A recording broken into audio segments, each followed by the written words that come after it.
घटना माननीय प्रभारी जी, एक निर्भया कांड हमारे यहाँ हुआ। सांसद साहब प्रकरण जिसको नाम दिया गया, वो निर्भया मात्र 13 साल की बच्ची जिसे घर से बुलाया गया और लंबे समय से उस बच्ची का शोषण लगातार भारतीय जनता पार्टी में कार्यरत लोगों ने किया। और एक दिन उस बच्ची को घर से बुलाकर 4 लोगों ने माननीय प्रभारी जी उस निर्भया के साथ में बलात्कार जैसी घटना को अंजाम दिया। और इस पूरे प्रकरण को छिपाने वाले, साक्ष्य को छिपाने वाले और परिवार को सलाह देने वाले ग्राम प्रधान को आज तक पुलिस अरेस्ट नहीं कर पाई है। प्रशासन ने मात्र 6 लोगों को इसमें जेल भेजा, क्योंकि उस बच्ची के साथ पहले 4 लोगों ने हरिद्वार क्षेत्र में ले जाकर बलात्कार किया। और फिर वो बच्ची जब रोती बिलबिलाती घर की ओर आई तो जो व्यक्ति जिसने पूरी योजना बनाई थी, जो व्यक्ति गांव में मौजूद था, फिर उस बच्ची के साथ में उस व्यक्ति ने बलात्कार किया। उसके बाद में उस बच्ची को लाकर रोड पर, हाईवे पर पटक दिया गया। और उस घटना को पूरा एक्सीडेंटल रूप देने के लिए उन लोगों ने योजना बनाई। और आज पूरी तरह से भारतीय जनता पार्टी के लोग, यहां तक कि यहां वर्तमान में मुख्यमंत्री पद पर बैठे माननीय पुष्कर सिंह धामी जी उस व्यक्ति को बचाने में लगे हुए हैं। तो हम कहना चाहते हैं कि 5 अक्टूबर को हम लोग आंदोलन कर रहे हैं और वो आंदोलन ऐतिहासिक आंदोलन होगा। दूसरी घटना की ओर मैं आपका ध्यान आकर्षित करना चाहता हूं। अब तक उस बाप के आंसू नहीं सूख पाए हैं, उस मां के आंसू नहीं सूख पाए हैं। उस परिवार में आज भी गम का माहौल बना हुआ है। आज भी वो परिवार सहमा हुआ है, क्योंकि वो परिवार मुस्लिम समाज से ताल्लुक रखता है। इसलिए यहाँ प्रशासन के लोगों ने एक मुसलमान समाज के बच्चे को टारगेट करके मारने का काम किया है। मुझे बहुत सारे पत्रकार लोगों ने फोन किया, मेरे फोन में रिकॉर्डिंग है, और मुझसे डायरेक्टली सवाल पूछा गया, क्या मुसलमानों के लिए खुलकर बोलते हो? आपको अपनी मौत का डर नहीं लगता है? मैं भीम आर्मी, भारत एकता मिशन और आजाद समाज पार्टी और चंद्रशेखर आजाद का कार्य करता हूं। एक टाइम मौत का सीना चीर के अपने लोगों की सुरक्षा करने के लिए तैयार रहूंगा, लेकिन डरूंगा नहीं। ये घटना हमारे सोहलपुर में, जिस परिवार में मेरे पारिवारिक संबंध हैं, पहले से वो परिवार भीम आर्मी से जुड़ा हुआ है, उस परिवार से हमारे पारिवारिक संबंध हैं। उस बच्चे को योजना बनाकर, वो बच्चा जिसका नाम वसीम है, क्योंकि सांसद साहब प्रकरण में मैं नाम इसलिए नहीं खोल सकता हूं, आपको भी पता है, आपको जानकारी होनी चाहिए, नॉलेज होनी चाहिए। बिना जानकारी के आदमी कहीं ना कहीं गलती कर देता है। वो बच्ची नाबालिग है, और नाबालिग बच्ची का या किसी भी रेप पीड़िता का नाम आपको किसी भी सार्वजनिक मंच पर नहीं लेना चाहिए। मैं आपको इसलिए बता रहा हूं कि आप भी आगे किसी पोस्ट में, अपने किसी वक्तव्य में ऐसी गलती ना करें।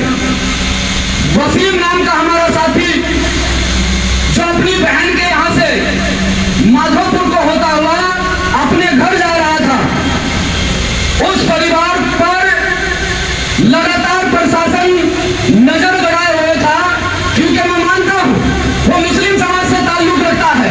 अब ये झूठ है या सच है, परिवार पर इल्जाम लगाए जाते हैं कि परिवार गोकशी करता है। मैं ये कहना चाहता हूं कि तुम लोगों ने अलग अलग टीम बनाई हुई, अलग अलग टीम बनाकर तुम्हारे प्रशासन के लोग काम कर रहे हैं। तो क्या इतने कड़े पहरे में कोई गोकशी कर सकता है? मैं इस चीज को सिरे से नकारता हूं कि इतने कड़े पहरे में कोई गोकशी नहीं कर सकता। दूसरी बात, उस बच्चे को प्रशासन के द्वारा टारगेट किया गया, मारा गया, पीटा गया।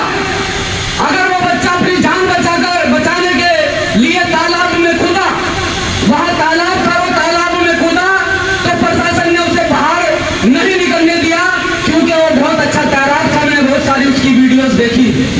अगर वो तैरकर दूसरे किनारे पर गया, एक वीडियो चल रही है, प्रशासन के लोग उसके मुंह पर टॉर्च मार रहे हैं, और वो बच्चा अगर दूसरे किनारे पर तैरकर गया तो उधर जाकर प्रशासन के लोग खड़े हो गए। उधर से तैरकर वो इधर किनारे पर आना चाहता था, बीच में वो बच्चा थक गया और वो बच्चा हमारे बीच में नहीं रहा। ये पूरी प्लानिंग प्रशासन के लोगों के द्वारा पहले से ही की हुई थी, क्योंकि गौ रक्षक दल में जितने भी लोग यहाँ पर प्रशासन के द्वारा लगाए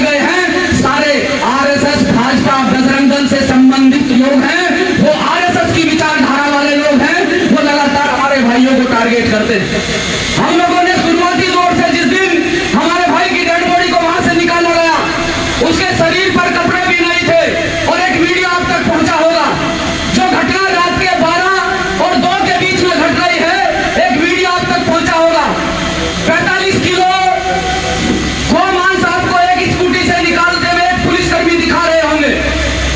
तथ्यों पर बात होनी चाहिए। जो घटना रात के 12 बजे से लेकर 2 बजे के बीच में घटती है, सुबह की अजान किस टाइम होती है भाई? जब वो उस गोमांस को स्कूटी से निकाल रहे हैं, उस टाइम 5 बजे हैं, उस टाइम अजान हो रही है, अजान की आवाज पीछे से आ रही है। अगर प्रशासन से सवाल किए तो प्रशासन लड़खड़ा गया। प्रशासन पूरी तरह से इस परिवार को टारगेट करना चाहता है, प्रशासन पूरी तरह से इस मुद्दे को दबाना चाहता है।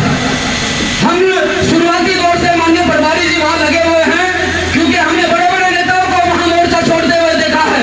ये मेरे भाई इस बात के गवाह हैं कि जब प्रशासन ने लाठियां फटकारनी शुरू की तो माननीय प्रभारी जी हमने वहां अपने लोगों को मरता छोड़कर भागने की कोशिश नहीं की।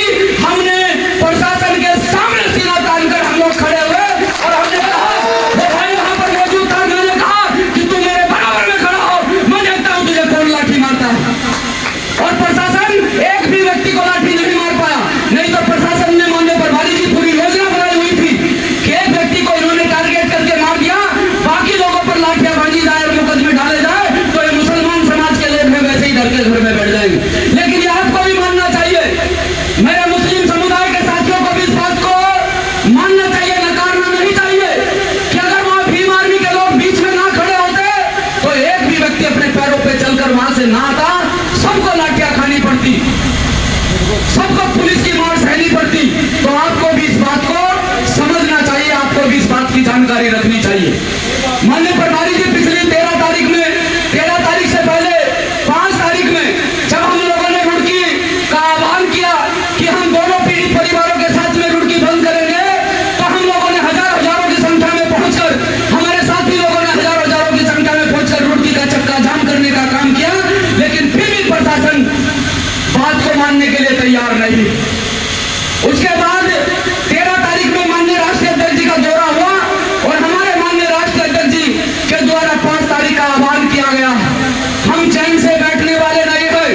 रिजल्ट चाहे कुछ भी हो, अंजाम चाहे कुछ भी हो, इस लड़ाई को जीते या हारे कोशिश जरूर करेंगे। कोशिश करने में पीछे नहीं हटेंगे। रिजल्ट अंजाम जो भी होगा देखा जाएगा, लेकिन थक कर घर नहीं बैठेंगे। अगर हम मुंह मोड़कर थक कर हार कर घर बैठ जाएंगे तो लड़ाई लड़ने से पहले कहीं ना कहीं हम अपने हथियार गिराने का काम करेंगे।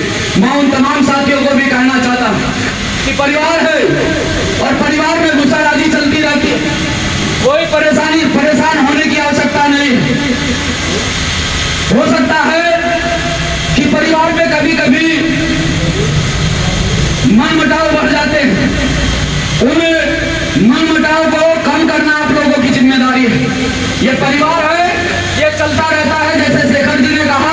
लेकिन मैं उन तमाम साथियों को भी कहना चाहता हूं, मेरी आपसे